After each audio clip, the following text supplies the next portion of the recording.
aujourd'hui, on va voir comment tu peux utiliser la visualisation pour avancer par rapport à tes objectifs. Alors pourquoi la visualisation c'est important? Parce que dans tous les cas, on visualise en permanence. Que tu en aies conscience ou pas, en fait, l'être humain c'est comme ça qu'il fonctionne. C'est ce que nous explique, c'est ce que nous montre la PNL aussi. En fait, on a toujours des images mentales. Quand on pense à quelque chose, on est en train de se faire une image. Et ce que dit la PNL, c'est que selon l'image que je vais me faire, ça va impacter évidemment mes pensées, quel type de pensée je vais avoir, ça va impacter mes émotions, ça va impacter mes comportements. Donc ce qui veut dire que, et là on est dans les fondamentaux de la préparation mentale, si je change mes images ou si je travaille mes images, si je travaille ma visualisation, ça va impacter sur mes émotions, mes comportements. Donc si tu arrives à avoir une visualisation qui va être utile, positive, constructive, efficace, ça va t'aider à avancer plus facilement, à être plus efficace au quotidien. C'est pour ça que la plupart des champions, la plupart des athlètes de haut niveau, ils ont un coach mental. Qu'est-ce que fait le coach mental avec eux? La plupart du temps, ils travaillent sur la visualisation.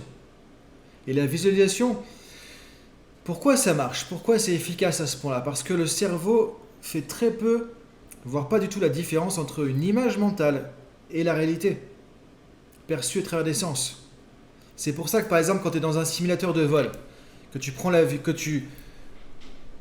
par exemple ce que font les pilotes de ligne, ou toi peut-être que tu vas dans un simulateur de vol pour t'entraîner, pour t'amuser comme ça, tu vas voir qu'à un moment donné tu es vraiment immergé dans la situation, tu es dans le cockpit, et si tu vois que ton avion va se crasher, bah, tu peux vraiment avoir un stress qui vient parce que tu as l'impression que tu vas te crasher, alors qu'en fait tu prends du recul, tu te dis mais attends, on est dans une boîte là, en fait c'est un écran, c'est tout, c'est pas la réalité. À un moment donné on est immergé dedans. C'est pour ça que quand tu fais un rêve la nuit aussi, tu te réveilles en plein dedans, bah, tu as peur comme si tu es en vrai aussi parce que du coup tu es vraiment immergé dedans. C'est pour ça que quand tu, par exemple, fermes les yeux, que tu te souviens d'une situation, un souvenir qui s'est passé, tu es en train de visualiser des images remémorées, ça te remet dedans. Donc si c'est un souvenir positif, tant mieux, tu as de la joie qui va revenir. Si c'est un souvenir difficile, bah, ça va être difficile. Donc notre cerveau fait très peu la distinction entre ce qu'on va visualiser dans notre tête, sur notre écran mental. On parle d'écran mental en PNL, de film mental. Et ce qu'on va percevoir en vrai, entre guillemets, quand là, tu es en train de me regarder, quand moi, je suis en train de regarder le paysage à l'extérieur, par exemple, par la fenêtre, tu vois. Donc, partant de ça, qu'est-ce qu'on peut se dire? Bah, vu que je vais visualiser, vu que je vais avoir des images mentales, autant utiliser cette capacité, ce pouvoir, ce fonctionnement du cerveau à mon service pour avancer vers mes objectifs plus facilement. Donc ça, c'est ce qu'on va voir aujourd'hui, première vidéo. Deuxième vidéo, on verra aussi comment tu peux utiliser ce fonctionnement pour arriver à prendre du recul sur les situations difficiles. C'est-à-dire que si tu changes ta manière de visualiser les événements, ça peut t'aider aussi à prendre de la distance émotionnelle, prendre du recul quand c'est une situation difficile. Et on verra, troisième partie, dans la section privée, tu retrouves toujours le lien en dessous de la vidéo. Je te donnerai une technique qui permet de visualiser une nouvelle dynamique que tu veux avoir, un nouveau comportement, une activité que tu veux développer, de manière à te programmer mentalement pour y arriver plus facilement. Ce qu'on appelle le générateur de nouveaux comportements en PNL. Donc ça, je te le donnerai dans la rubrique section privée dimanche. Donc si tu suis la formation, entre guillemets, ce que je te donne par cette vidéo YouTube toute la semaine, tu pourras avoir accès à la vidéo dimanche. Et là, tu auras une technique de coaching PNL qu'on voit en général dans la formation de praticien, de consultant PNL ou de coaching. Donc pour revenir un petit peu à la visualisation, ce que je vais t'inviter à faire maintenant, tu as pris conscience de l'importance de la visualisation, et c'est de te dire aussi qu'on visualise tout le temps. Par exemple, là, peut-être que tu penses à une réunion que tu vas avoir tout à l'heure, et quand tu y penses, qu'est-ce qui se passe? Si tu fermes les yeux, tu vas avoir une image de la réunion qui va venir. Maintenant, si l'image qui te vient, tu te vois en train de louper, en train d'être critiqué, ça ne va pas t'aider à avancer. Si tu te fais un film plutôt où tu vois que ça se passe bien, et que tu te vois en train de communiquer, de t'exprimer de manière plus efficace, bah, ça va te donner plus confiance aussi par exemple. Donc il y a déjà, qu'est-ce que tu vas imaginer qui est important? Et maintenant il y a aussi des caractéristiques de ces images qui vont jouer aussi sur le fait que ça va impacter positivement ou difficilement le cerveau.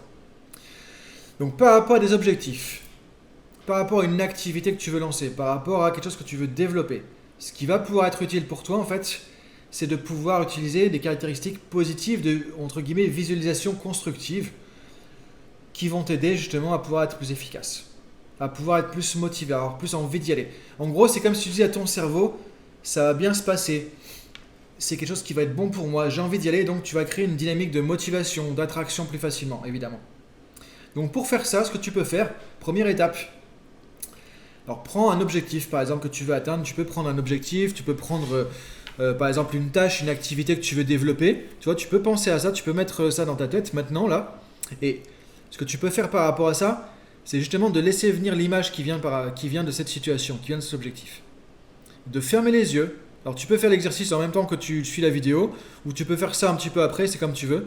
Donc de fermer les yeux, d'aller à l'intérieur et de laisser venir cette image de l'objectif. Et quant à cette image, regarde si toi tu es dans l'image ou si tu vois ce qui se passera à ce moment-là par rapport à l'objectif. Ou si tu as une image complètement qui n'a rien à voir par rapport à l'objectif.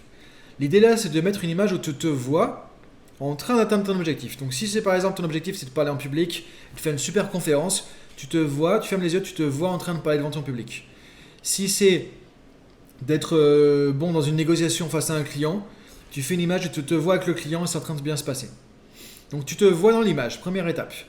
Et là maintenant ce que tu vas faire, c'est donc ferme les yeux, mets une image de toi-même en train d'atteindre l'objectif et mets cette image en couleur. Tu mets de la couleur. Maintenant, cette image, tu vas la mettre en grand. Tu vois, imagine que tu fermes les yeux, tu vois une image qui est à peu près comme ça. Imagine, tu mets ça sur un grand écran comme si tu étais au cinéma et tu te vois en train de réussir. Et là, du coup, tu vas visualiser en grand, en couleur cette image. Maintenant, ce que tu vas faire, c'est que tu vas rendre cette image encore plus brillante. Tu vois, imagine que tu as une télécommande comme ça. Que tu as une télécommande, tu vois, moi c'est la souris de l'ordi. Imagine que tu appuies sur le bouton. L'image est encore plus grande, plus brillante en couleur comme ça. Et de garder cette image, tu vois, et ça c'est l'image de ton objectif quand tu es en train d'atteindre l'objectif. Donc là, tu es ce qu'on appelle dissocier. C'est-à-dire tu te vois dans l'image. Ça va créer un certain type d'attraction, de motivation. Ça donne envie d'y aller. Première étape. Maintenant, deuxième étape, une fois que tu as fait ça, imagine que tu rentres dans l'image et tu deviens toi-même qui est en train d'accomplir l'objectif. Donc là, tu fermes les yeux et tu imagines que ça y est, tu es dans l'image, tu as accompli, tu as atteint l'objectif. Et là, regarde autour de toi. Imagine que tu es dans l'image, par exemple, si tu es en train de parler en public, tu es en réunion, tu regardes autour de toi, imagine que tu regardes les gens de cette version de toi-même qui a atteint l'objectif. Et là, regarde ce que tu verras à ce moment-là. Regarde ce que tu entends, ce que tu entendras. Tu vois, c'est de vivre la scène comme ça, de l'intérieur. Et voir comment ça fait quand tu es en train de vivre la scène comme ça. Tu te fermes les yeux, tu imagines, tu déroules le film mental comme ça, en train d'accomplir, en train de réussir ton objectif. Et là, tu vas sentir sûrement de l'émotion positive. Et là, du coup, tu peux garder ça à l'intérieur de toi. Tu vois, l'idée, ça va ancrer cette visualisation en fait, positive de l'objectif. Donc, première étape, tu le fais, tu imagines, tu te vois dans l'image en train d'accomplir l'objectif. Tu mets ça en grand, en couleur, en brillant. Après, deuxième étape, tu vas dans l'image. Là, tu vis l'objectif comme ça. Tu te connectes à ton émotion, à ton ressenti. Et tu fais comme si tu pouvais naviguer dans l'image, comme si tu étais une immersion en visite virtuelle, en 3D. Tu vois l'objectif, tu regardes ce que tu vas voir. Par exemple, moi, mon objectif, c'était de réussir ma licence de pilote d'avion. Je me visualisais comme ça, j'étais dans mon cockpit et j'étais en train de piloter l'avion et je regardais tout ce que je vois autour et tout, et j'étais en train de me rendre compte quoi, c'est moi qui pilote. C'est ça, ça me donnait la motivation par exemple pour continuer, tu vois. Donc l'idée, c'est que quand tu vas faire ça, ça va piloter, ça va amener ton cerveau dans la direction d'atteindre l'objectif. Ça va montrer en fait à ton cerveau comment ce sera quand tu atteins ton objectif, premièrement. La visualisation dissociée, où tu te vois en train de réussir le truc. Deuxièmement, comment tu vas te sentir, comment ça va être super top, ça va te donner envie d'y aller quand tu vas atteindre l'objectif. Visualisation en étant associé. Donc je t'invite à faire ça, c'est un premier exercice de visualisation. C'est ce que font tous les champions avec leur coach mental. Donc tu peux faire ça pour un objectif, pour un projet, pour tout à l'heure quelque chose qui va se passer. Et plus tu vas faire ça, plus tu vas conditionner ton cerveau pour t'amener vers ce que tu veux comme objectif, vers ce que tu veux comme résultat, tu vois. Donc je t'invite à réfléchir à tout ça. Si tu as des questions, parce que c'est un peu plus technique, tu peux commenter en dessous et on se retrouve donc pour la deuxième vidéo de la semaine. Cette fois, on va voir comment tu peux prendre du recul sur les situations difficiles qui sont compliquées à vivre en utilisant encore une fois le pouvoir de ton cerveau de visualiser. Parce que tout commence avec tes images mentales, tout commence dans ta tête et c'est là qu'il y a tout ton monde qui se crée et qui crée un monde qui peut être positif, constructif ou compliqué. Je te laisse mettre tout ça en place et à vendredi pour la deuxième vidéo. Salut!